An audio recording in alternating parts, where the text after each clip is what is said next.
I didn't expect to be uninvited from Christmas. Not for something I did, but because of who I am. A doctor, a daughter, a sister, someone who spent years showing up, staying quiet, and fixing things behind the scenes. Apparently that was too much to handle this year. My sister's new boyfriend was sensitive, and my presence, my mere existence, might ruin the vibe. That's what they said. Word for word. It wasn't even a call at first. It was a text. A casual line. Dropped into the group chat like it was no big deal. At first, I laughed. Then it hit me like a cold slap. This wasn't about Jamie. This was about them. About the years of papering over tension with fake smiles. About how I became the family's emotional sponge. You can't celebrate Christmas without the one who cooks, shops, ships the gifts, and patches over awkward silences. But apparently, you can if she stops being invisible and starts being inconvenient. I didn't respond right away. I went to the kitchen, opened the fridge, and looked at the stuffing I'd already prepped. The handmade gifts on the table. The sweater I'd spent 2 hours knitting for my dad. All of it suddenly looked ridiculous. The call from my mom came later. A soft, sweet voice trying to sell me on the idea that this was actually a favor to me. That I deserved a break. That I work so hard. Maybe it was time I let others handle it. And for a second, I almost believed her. Until I remembered this is the same woman who once made me apologize to Maya for making her feel less than just by getting into med school. That's when I knew. This wasn't a misunderstanding. It was a message. One I'd been ignoring for years. The actual rejection came in 2 parts. First, the text from Maya. Hey, Jamie's just a little anxious about meeting everyone, and we want the vibe to be really chill this year. Maybe it's best if you sit this one out. Love you. Like I was in a scheduling conflict. A logistical issue to be worked around. No call, no invitation to talk, just a soft exile wrapped in emojis and fake affection. I stared at it for a while, unsure whether to be furious or heartbroken. I didn't answer, not yet. The second blow came a few hours later. My mom called, voice sweet as syrup. Honey, I just think this is a good year for you to take a break. You're always doing so much. Maybe let yourself rest, okay? Her tone was all wrong. Too soft, too careful. Like she knew she was spinning something ugly into something palatable. I asked her directly, is this really about Jamie? There was a pause, a long one. Then she sighed. You know Maya's sensitive. We just don't want any tension. There it was. Not about Jamie. Not really. About Maya. Always Maya. The golden child. The one we all had to tiptoe around. I'd spent years downplaying my life so she wouldn't feel bad. I took shifts on holidays, skipped vacations, and still made it to every family event, even if it meant catching red-eye flights and working back-to-back. And now I was being benched, not because I failed them, but because I was too much for their story. I upset the narrative. A successful daughter standing next to Maya, mad. I didn't argue. I didn't beg. I just stopped. I canceled the care package I was going to send. I donated the gifts to a shelter. I put my credit card back in my wallet and my phone on silent. And for the first time in my adult life, I let the holiday pass without orchestrating it. I let it fall apart without lifting a finger. It wasn't silence I heard that night. It was relief. A strange, heavy kind of calm. Like my body finally realized it wasn't going to be dragged through another performative holiday. I sat on my couch and stared at the blinking lights on the half-decorated tree, wondering how many years I'd done this dance. Bending, accommodating, shrinking. And for what? So could I be considered easygoing? So no one would feel threatened? There's something deeply unsettling about realizing you were never really included, just tolerated. They loved the role I played, not the person I am. The quiet provider. The predictable one. As long as I didn't make waves, as long as I didn't ask for anything, I had a seat at the table. But the moment I started existing outside that role, when I got promoted, when I bought my own place, when I spoke with too much certainty, it became a problem. So I let them have their perfect Christmas. Let them tell whatever story they needed to about why I wasn't there. Let Maya shine without the shadow they swore I cast. I stayed home. I read. I walked in the cold until my cheeks stung. I cooked dinner just for me. And I waited, not for an apology, but for the guilt to show up. It never did. Christmas came and went. The day felt strange, hollow in the way a familiar song sounds when someone skips a note. But I didn't cry. I didn't spiral. I just kept moving through the day like it was any other Sunday. I made coffee, went for a walk, and avoided my phone. That night, I saw a missed call from Uncle David and a short voicemail. Call me when you can. It's been something. When I finally got him on the phone, I braced myself. I thought maybe someone was sick or worse, that they were calling to guilt me back into the fold. But instead, Uncle David just sighed and said, "Well, that blew up faster than I expected." I didn't even know what he meant until he started laughing. Not the mean kind, but the kind people use when something absurd finally makes sense. Apparently, Jamie started asking questions. Nothing aggressive, just curious. Like, why no? One mentioned I was a doctor. Why there weren't any photos of me in the house. Why did my name come up like a footnote, if at all? And when he realized how carefully everyone tiptoed around Maya, he didn't let it slide. He asked why the chill vibe came at the cost of erasing a family member. Uncle David said it was like someone pulled a thread and the whole thing unraveled. Jamie didn't yell. He didn't accuse me. He just kept pointing out the inconsistencies. And eventually, even Maya cracked. She said something like, "You don't know what she's like," but couldn't really explain what that meant. Because there was nothing to explain. I hadn't done anything. I just existed in a way that reminded them of everything they didn't want to deal with. By the time dessert came around, my mom was in tears, my dad had retreated into silence, and Jamie was sitting there calmly sipping wine like he'd just watched a documentary on dysfunction.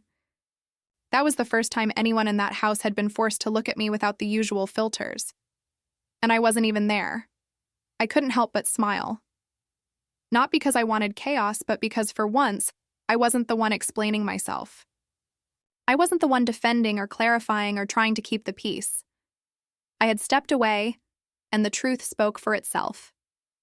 Jamie didn't have any history with me. He didn't owe me anything. But somehow, he saw it.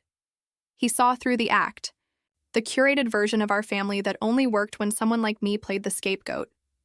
Uncle David said Jamie didn't back down, even when the mood turned. When Maya stormed off, when my mom asked him to let it go, he stayed firm. He said something like, "You don't get to silence someone just because it's easier than being honest."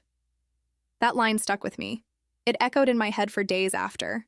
Not because it was dramatic, but because it was so simple. That's all I'd ever wanted, for someone to see what was happening and say, "This isn't right." And he did. He did it without hesitation, without needing my side of the story, just his own observation, and a gut instinct that kindness shouldn't require invisibility. Uncle David told me it was the most uncomfortable holiday he could remember, and yet the most honest one. And I thought, maybe that's what it looks like when a lie finally falls apart. Growing up, the rules were always unspoken but deeply understood. Maya was the soft one, the funny one, the one who needed protection. I was the steady one, the capable one, the one who would be fine no matter what. That's how the script went. When Maya forgot her homework, it was because she was creative. When I aced my science fair, it was expected. If she had a meltdown, it was an emergency. If I got quiet, I was being dramatic. The scales were always tilted. I learned not to show disappointment. I learned to applaud loudly for Maya, even when she skipped out on responsibilities I'd never be allowed to ignore. I wasn't jealous. Not really. It was more like I accepted that love came in different shapes, and mine was the shape of utility. I was useful. That was my role. I remember once in high school I won a regional math competition. I came home with a trophy. My mom congratulated me, then handed me a note asking me to help Maya with her biology homework. That was the rhythm of things. No moment was mine to keep. Every win had to be folded back into service. I didn't complain. I just got good at being quiet. When I got into med school, Maya didn't speak to me for 2 weeks. She said I made her feel invisible. I was confused.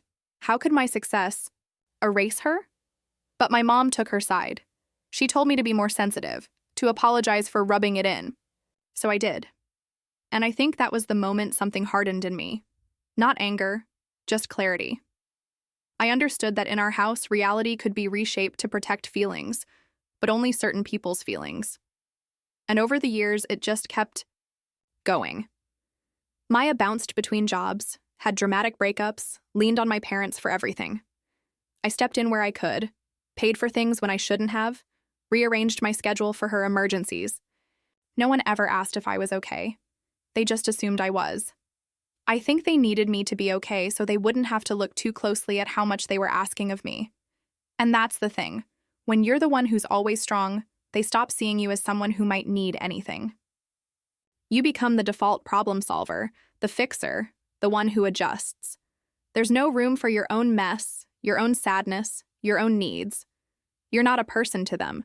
You're a role. And that role isn't allowed to have limits. So when the holidays came around, it was never a question of whether I'd be there or what I might want. It was just assumed I'd do what I always did. Show up, smile, pay, cover the gaps. And when I finally didn't, it wasn't confusion they felt. It was inconvenient. My absence wasn't heartbreaking. It was disruptive. Because the machine only worked if I kept running quietly in the background. A few days after Christmas, I got a voicemail. It was from Jamie. I almost didn't listen to it. I assumed it was some awkward attempt to smooth things over, maybe even a misguided apology on behalf of my sister.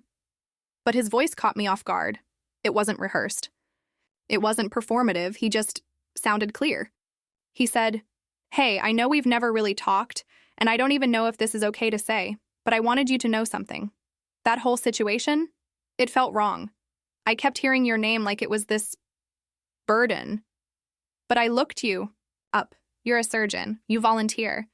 You've done more than most people I've met, and no one talked about you like you mattered. That didn't sit right with me." I just sat there, phone in hand, stunned. Not because of what he said, but because of how he said it, like it was the most obvious thing in the world, that I mattered. He continued, "I'm sorry you weren't there. Not for me.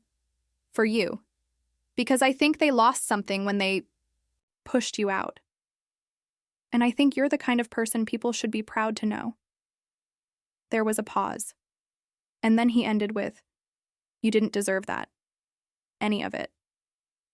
And I hope, wherever you are, you're surrounded by people who actually see you."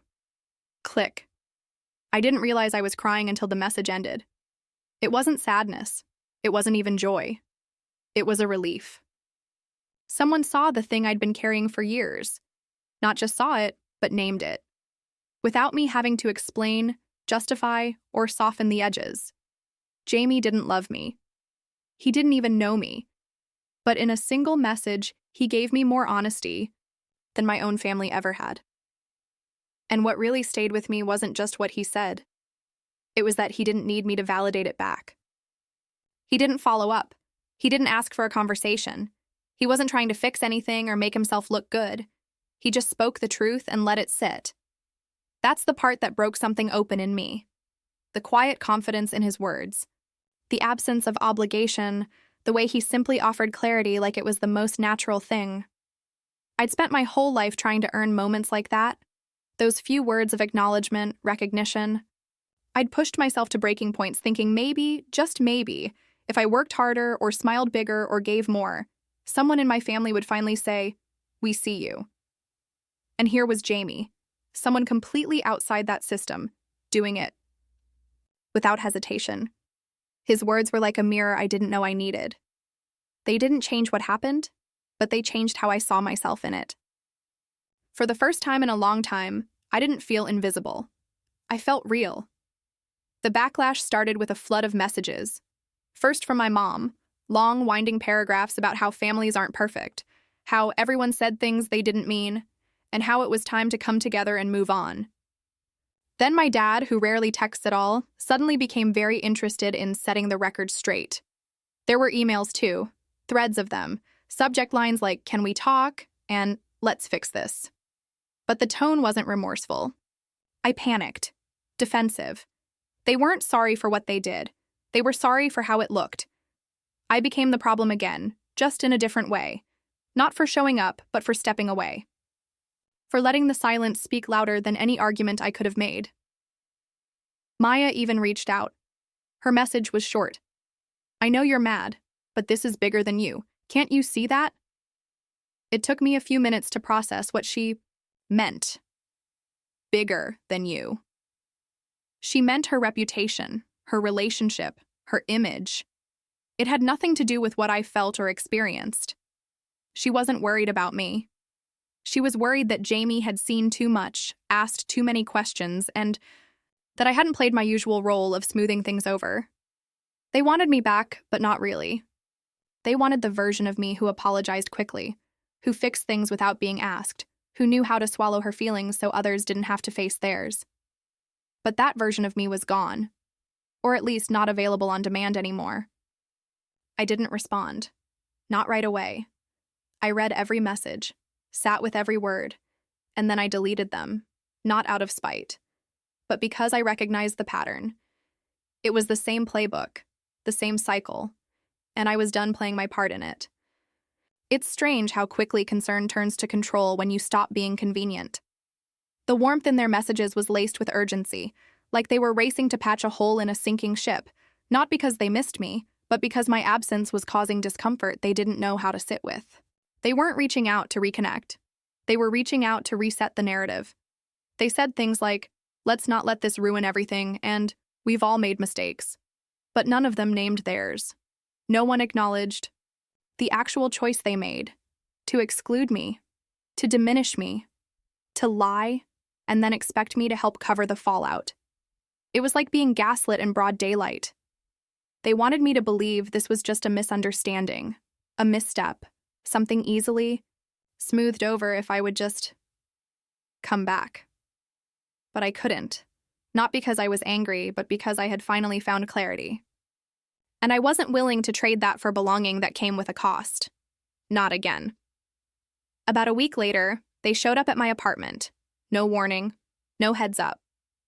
Just a knock on the door in the middle of a quiet afternoon. I knew who it was before. I even looked through the peephole, my parents standing side by side trying to look composed. Maya slightly behind them, arms crossed, like she was bracing for a performance. I could have left them standing there. Part of me wanted to. But I opened the door. They didn't waste time. My mom jumped right in with soft tones and polished lines. "We're all just really upset. This whole thing has gotten out of hand." My dad nodded, his expression somewhere between sheepish and annoyed. Maya said nothing, just stared at the ground like a kid caught cheating on a test. I let them talk. I let them spin their story, about how Jamie misunderstood everything, how I'd taken things too personally, how this wasn't anyone's fault. And then I walked over to my desk and pulled out a folder. I'd printed every text, every email. I didn't say a word. I just handed them the stack and waited. Silence. They flipped through the pages and I watched their faces shift. My mom's voice cracked first. This isn't what we meant." I finally spoke. "It's exactly what you meant. You just didn't think I'd keep the receipts." That's when the room changed. The energy dropped. No more spin. No more fake unity. I said what I needed to say, not with anger, but with clarity. I told them I wasn't angry they excluded me. I was angry they expected me to take it quietly, then clean up the mess when it backfired. I told them I wasn't coming back. Not to the role, not to the family dynamic that made me disappear to keep the peace. And I told Maya, directly, "You've spent your whole life needing me to be small so you could feel big. I'm done doing that for you." My dad tried to say something about how families need each other, how we shouldn't let one bad moment define us. But I cut him off. This isn't about one moment. This is about every moment you ignored, minimized, or twisted to protect a version of this family that never actually existed for me. There was a long pause. Maya looked like she wanted to disappear. My mom reached out to touch my arm, and I took a step back. Not out of cruelty. Just clarity. Boundaries. I'm not doing this to punish you, I said. I'm doing it to protect myself. That landed harder than anything else. Not because it was loud, but because it was final. Eventually, they left. No hugs, no promises. Just silence and the sound of my door closing behind them. And I stood there in the quiet, heart pounding, and thought, maybe this is what it feels like to finally choose yourself. In the days that followed, I waited for the emotional crash, the regret, the guilt, the panic that maybe I'd gone too far. But it never came. What came instead was stillness. I slept better than I had in years. I stopped checking my phone obsessively. I didn't dread opening my email. And for the first time in forever, I felt like I was living in my own body instead of performing someone else's expectations. The fallout hit them harder than it hit me. Uncle David called a few days later to say that things were tense. Maya wasn't talking to Jamie. My mom had apparently launched into full damage control, reaching out to extended family to clarify things. My dad was quieter than usual, which in our family means he's uncomfortable but trying to act like he isn't. But none of that belonged to me anymore. It wasn't mine to fix, or smooth over, or carry. For years, I'd been the emotional janitor, sweeping up after every blow-up, every awkward moment, every time Maya spiraled or someone said something cruel and called it a joke. I always made it better, until I didn't. I kept thinking about something Jamie had said in his message. You're the kind of person people should be proud to know. That line became my anchor. It reminded me that I wasn't the one who broke anything. I just stopped pretending it wasn't already broken. There were still moments where the sadness crept in. Of course there were. You don't walk away from your family without feeling it. But even those moments felt cleaner than the confusion I'd lived with before. Grief without self-betrayal is different. It doesn't poison you. It just hurts. And then it passes. I started noticing little shifts in my day-to-day life. I cooked meals just for myself. Nothing fancy, just things I liked. I played music. Out loud, stayed in pajamas until noon on weekends, and read books I hadn't touched in years. I wasn't rebelling. I wasn't making some grand statement. I was just living, without fear of judgment, without bracing for the next guilt trip or emotional bait and switch. What surprised me most was how light everything felt. Not easy, never easy, but light. Like I'd been carrying a weight for so long, I forgot it wasn't part of me. And now, walking without it, I could finally see how much it had cost me to drag it around all those years. This wasn't the happy ending I used to imagine. There was no big reunion, no teary apology, no sudden realization from the people who hurt me, just space and peace, and the quiet kind of joy that comes when you finally learn how to be loyal to yourself. I never responded to their last messages. Eventually, the emails stopped. The calls faded. The silence settled in like a new kind of normal. And I didn't try to fix it. I didn't chase closure or send one final explanation. I just let it be. Jamie sent one last note a few weeks later, a short message that simply said, I hope you're doing well. You deserve that. I smiled when I read it. Not because I needed it, but because it felt like a quiet punctuation mark at the end of a very loud chapter. I think we grow up believing that healing means reconciliation, that closure looks like everyone hugging it out at the end. But sometimes healing is just choosing not to bleed for people who keep cutting you. It's accepting that the version of love they offer comes at a cost you're no longer willing to pay. I don't know what's next for my family. I don't know if Maya will ever see things clearly, or if my parents will ever be honest with themselves. But that's not my journey to manage. Mine is simple, to keep choosing peace over performance, to stop mistaking being needed for being loved, and to remember that being seen, really seen, should never feel like a fight. If any part of this feels familiar to you, if you've ever felt like the invisible one, the fixer, the one who disappears so others can shine, I hope this gave you something to hold on to. You're not too much. You're just in the wrong room. And sometimes, the bravest thing you can do is leave it.